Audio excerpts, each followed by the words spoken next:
नमस्कार, मैं हूं अजय कुमार। आप देख रहे हैं देसी अड्डा और हमारे साथ हैं देसी अड्डा के संपादक राकेश तिवारी। देखिए, प्रधानमंत्री मोदी ने कई बार कह चुके हैं कि आपदा में ही अवसर है और मोदी 3.0 में एक बार फिर से बिहार को आपदा में अवसर दिख रहा है। तो इस सरकार में एक बार फिर बिहार की जनता जिस तरह से 30 सीटों के साथ अपनी दावेदारी पेश की है और विकास की नज़र गड़ाए बैठे हैं, एक बार फिर बिहार को विकास का रास्ता ये सरकार दिखाएगी। तो आइए हम इसी बात पे बात करते हैं कि इस सरकार में एक बार फिर से बिहार को क्या फ़ायदा मिलने वाला है, राकेश तिवारी से। तो राकेश जी, क्या लगता है कि बिहार को एक बार फिर से तीसरी ये जो सरकार बनी है मोदी की, इसमें कुछ फ़ायदा नज़र आएगा? देखिए, मुझे जो लगता है अजय जी, मोदी 3.0 की जो सरकार बन रही है, ये बिहार के लिए सबसे अनुकूल माहौल है। अभी परिस्थितियां ऐसी है जो बिहार को एक नया दिशा में ले जा सकती है और उसके कई एस्पेक्ट हैं, उस पर मैं चर्चा करूंगा, आपको बताऊंगा। उससे पहले मैं बता दूं कि प्रधानमंत्री नरेंद्र मोदी, जैसा कि आपने बताया, कि कहते हैं कि आपदा में अवसर ढूंढिए। तो ये आपदा जो है, आपदा क्या है?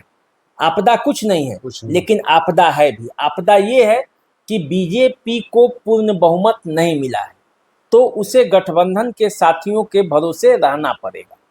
अवसर ये है कि बिहार ने जिस तरह से इस बार मोदी को सपोर्ट किया है, तमाम विरोध के बावजूद बिहार ने इस बार नरेंद्र मोदी को 30 सीटें दी। हालांकि दावा तो था कि 40 में 40 लाएंगे, 40 में 40 नहीं लाए, लेकिन 40 में 30 तो लाए। यूपी में कितना बुरा हाल हुआ, कई जगह पे कितना बुरा हाल हुआ, 240 पर सिमट गई। तो वैसी स्थिति में यदि नीतीश कुमार, चिराग पासवान, बीजेपी और जीतन राम मांझी की पार्टी मिलकर बिहार से 30 सीट निकाल लाई है, तो वैसी उसको कम मत मानिए। तो जब ये सीटें मिली है तो मंत्री भी इसी के बनेंगे, और जब ये मंत्री बनेंगे तो इनकी बातों को माना भी जाएगा। इसलिए माना जाएगा क्योंकि यदि बीजेपी के पास अधिक संख्या होती, मान लीजिए कि वो 300 पार चली जाती, तो बिहार में जनता दल यू कोई अपनी बात बिहार के लिए रखे न रखे, मानना न मानना उनके बस की बात। बिल्कुल, अभी मजबूरी है, अभी मजबूरी है, और मजबूरी में भी ऐसा है कि मानना ही पड़ेगा। और मानने में एक होता है कि मजबूरी में माने, और इस बार एक नहीं, 4 लोग मनाने के लिए तैयार। हाँ, और एक होता है कि मजबूरी में माने, लेकिन इस बार उनको प्रधानमंत्री नरेंद्र मोदी को भी दिल से मानना पड़ेगा, क्योंकि बिहार ने उनको इस बार दिल से सपोर्ट किया है।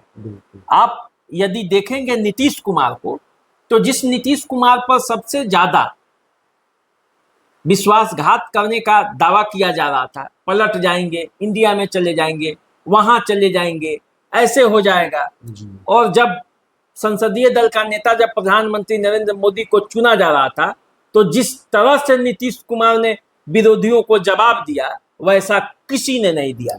जरा एक बार आप सुन भी लीजिए कि नीतीश कुमार ने क्या बोला। जी सुनाइए। अब जान लीजिए कि कुछ लोग, हम लोगों को तो अब लगता है कि अगली बार जो आप आइएगा ना, तो इस बार हम देखें कि कुछ इधर उधर कुछ जीत गया है, अगली बार सब हारेगा, हमको पूरा भरोसा है।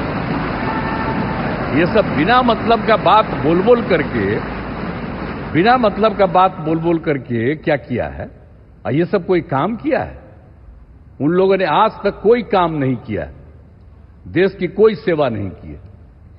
लेकिन आपने इतनी सेवा की है और उसके बाद इस तरह से हुआ है, तब इस बार फिर जो मौका मिला है, तो इस मौका के बाद आगे अब उन लोगों के लिए कोई गुंजाइश नहीं रहेगा, वो सब खत्म हो जाएगा। अब बिहार, आज देश बहुत आगे बढ़ेगा। अब बिहार का भी तो सब काम हो ही जाएगा, जो कुछ भी बचा हुआ है उसको ही कर देंगे। सबसे पुराना इलाका है, तो इसीलिए हम लोग तो पूरे तौर पर हर तरह से जो आप चाहिएगा उस काम के लिए हम लोग लगे रहेंगे। देख लिए ना जी, ये नीतीश कुमार का तेवर था। तो जब नीतीश कुमार इस तरह से बोलते हैं और कहते भी हैं कि बिहार तो पुराना जगह है, इसका विकास हो भी ही जाएगा, मोदी जी करेंगे ही, तो इसका मतलब कि नीतीश कुमार ने अपना एक दाव उन पर चढ़ा दिया, एक अपनी दावेदारी ठोक दी और ठोक के समर्थन भी दिया। तो इस बार जो मुझे लगता है, जब बीजेपी, बिहार बीजेपी के नेता नीतीश कुमार, चिराग पासवान, जीतन राम मांझी एक मंच पर आके मोदी के सामने जब 24 घंटे खड़े रहेंगे, तो उनके नजर में बिहार रहेगा। बिल्कुल, ये प्रतिनिधित्व समाप्त हो गया था। जैसे सारे लोग बिहार में बीजेपी के मंत्री थे, तो वो तो जानते ही थे कि ये मेरे भरोसे हैं, लेकिन अब चिराग पासवान भी दिखेंगे जो मजबूती के साथ खड़े भी रहते हैं। यदि कोई मजबूती के साथ आपके साथ खड़ा रहता है तो उसका अधिकार भी होता है कि उसको चाहिए तो उसको देना ही पड़ता है। तो चिराग पासवान को भी देना पड़ेगा, नीतीश कुमार को भी देना पड़ेगा, बिहार को भी देना पड़ेगा। तो इसमें दोनों कंडीशन हो गया तो ना। ऐसे दोनों कंडीशन हो गया कि हम आपको दे रहे हैं तो आपको भी हमको देना पड़ेगा।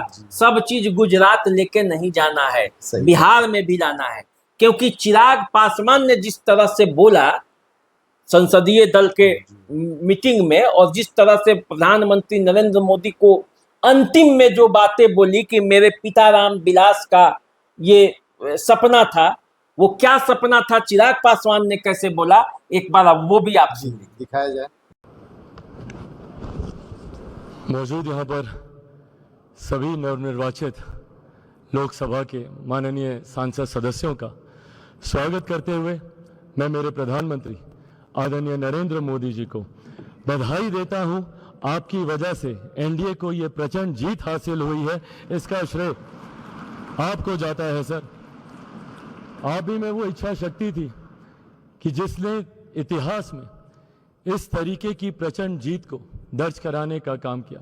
यह कोई सामान्य बात नहीं था कि लगातार तीसरी बार प्रधानमंत्री जी के नेतृत्व में एनडीए को इतनी बड़ी जीत मिलती गई। हम लोग सर जब क्षेत्र में जाते थे, आपके नाम पर जिस तरीके का उत्साह देखने को मिलता था, ये हम सब के लिए गर्व की बात होती थी कि हमारे नेता, एक ऐसा नेतृत्व करता हम लोग के पास है जिसको लेकर जनता में विश्वास है।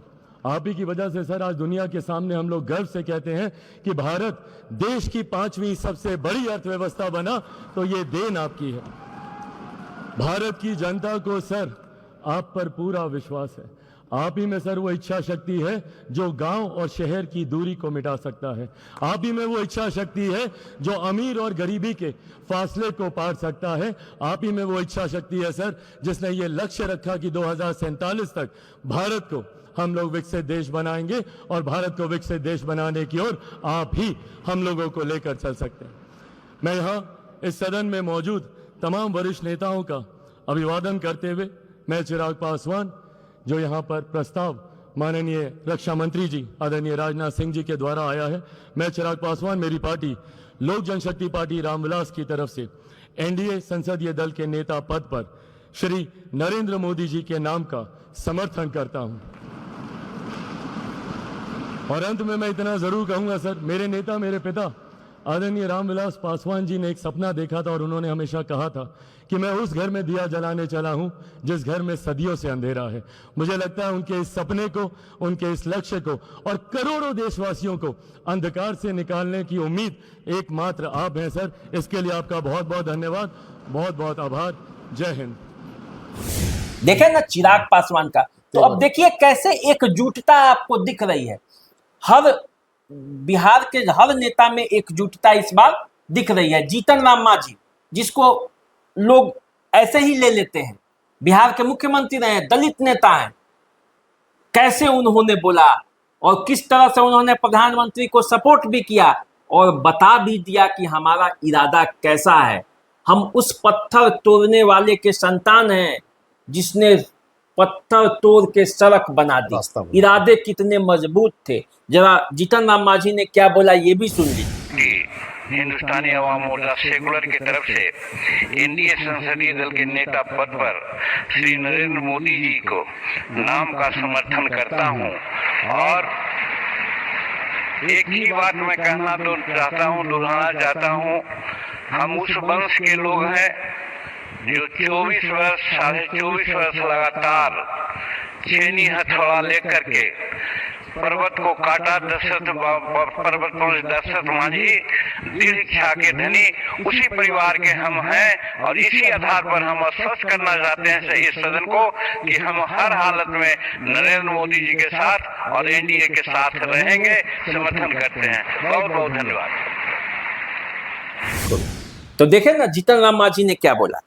तो अब देखिए, अब इन जब तीन नेता एक मंच पे हैं और परिस्थितियों को जरा याद कीजिए कि 2004 और 20 साल हो गए। 20 साल में बिहार में क्या परिस्थितियां बनी और देश में कैसी परिस्थितियां बनी। अब जैसे देखिए 2004 में जब चुनाव हुआ और मोदी उस समय नहीं थे, उस समय अटल बिहारी वाजपेयी प्रधानमंत्री के दावेदार थे, उन्हीं के नाम पर चुनाव हुआ था और मनमोहन सिंह प्रधानमंत्री बन गए। ठीक 2004 के एक साल बाद बिहार में सत्ता परिवर्तन हो गया और नीतीश कुमार बन गए मुख्यमंत्री। यानी कि केंद्र में जो मंत्रिमंडल रहा, केंद्र में जिसकी सरकार रही, उसके उलट राज्य में सरकार बन गई। तो तालमेल का अभाव। 2009 में फिर मनमोहन सिंह बन गए, फिर नीतीश कुमार बिहार में मुख्यमंत्री कंटिन्यू किए, 10 में भी वही रहे। तो 14 तक तालमेल नहीं बना क्योंकि मनमोहन सिंह थे, नीतीश कुमार थे। 14 में जैसे नरेंद्र मोदी भारत के प्रधानमंत्री बनते हैं, उसके पहले ही नीतीश कुमार बाजी पलट लेते हैं और वो चले जाते हैं यूपीए खेमे में, और वो अब लालू प्रसाद यादव के साथ हो जाते हैं। केंद्र में सरकार है बीजेपी की और बिहार में सरकार है विरोधी की। विकास की रफ्तार फिर कमजोर पड़ गई। 17 में लौट कर वापस आते हैं। 17 में जब लौट कर वापस आते हैं तो 2 साल में ही चुनाव था 19 में। तो आते जाते चुनाव आ जाता है, योजना परियोजना बनते भागम दौड़ लगती है। 19 का चुनाव होता है, सरकार बनती है। सरकार बन के अब योजना और परियोजना पर बात ही हो सकती है, तब तक कोरोना आ जाता है। कोरोना में पूरा डिस्टर्ब हो जाता है। फिर 22 जब कोरोना खत्म होता है, नीतीश कुमार पाला बदल के फिर चले जाते हैं तेजस्वी यादव के साथ। फिर केंद्र और बिहार में अलग अलग सरकार। तो यदि केंद्र योजनाएं पास करके देती है तो बिहार सरकार उसमें अरंगा लगा देती है, बिहार सरकार कुछ देती है तो केंद्र अरंगा लगा देता है। मामला ढाक के 3 पार। लेकिन इस बार 2024 में शुरुआत से ही ऐसा लग रहा है कि नीतीश कुमार भी गंभीर है, चिराग पासवान भी गंभीर है और केंद्र में परिस्थितियां भी ऐसी है कि बिहार को इग्नोर नहीं किया जा सकता। तो इसीलिए मुझे लगता है कि आपदा में ये अवसर है। बिहार के भाजपा के नेता, बिहार के जनता दल यू के नेता, बिहार के चिराग पासवान और सब मिलकर बिहार को एक नए रास्ते पर ले जा सकते हैं। प्रधानमंत्री नरेंद्र मोदी के नेतृत्व में बिहार आगे बढ़ सकता है। अब जरूरत यह है कि बिहार को आगे बढ़ाने के लिए नेताओं को आपसी प्रतिद्वंदिता को छोड़कर बिहार के लिए सोचना पड़ेगा और तभी बिहार का विकास होगा, आपदा में भी अवसर आएगा। एक और सवाल, बिहार फर्स्ट और बिहारी फर्स्ट काम करेगा? निश्चित रूप से बिहार फर्स्ट और बिहारी फर्स्ट चिराग पासवान का ये नारा है और चिराग पासवान इस नारे पर कायम भी रहते हैं। कभी आप चिराग पासवान को जातिवाद बातें करते हुए नहीं देखिएगा कि कभी उन्होंने किसी जाति के लिए बात की हो। हमेशा वो बिहार की बात करते हैं, सर्व धर्म, सर्व समाज, सर्व जाति को लेकर चलते हैं और चिराग पासवान के इसीलिए हर वर्ग में क्रेज भी बढ़ते जा रहा है। आप देखिएगा आने वाले समय में चिराग पासवान इस बिहार का नेतृत्व करेंगे, मेरा ये दावा है, क्योंकि उनका जो काम करने का तरीका है, जिस तरह से वो तेजी से आगे बढ़ रहे हैं, वो साबित होगा। लेकिन फिलहाल आप ये मान के चलिए कि 5 सालों तक, अब जब तक नरेंद्र मोदी की सरकार है और इन सभी लोगों को मिलकर काम करना पड़ेगा और बिहार को आगे ले जाना पड़ेगा। तो आपदा में अवसर है और इस अवसर को अब हमारे नेता कितना भंजा पाते हैं ये तो समय बताएगा। तो आप इंतजार कीजिए और हम दोनों का नमस्कार स्वीकार कीजिए। नमस्कार।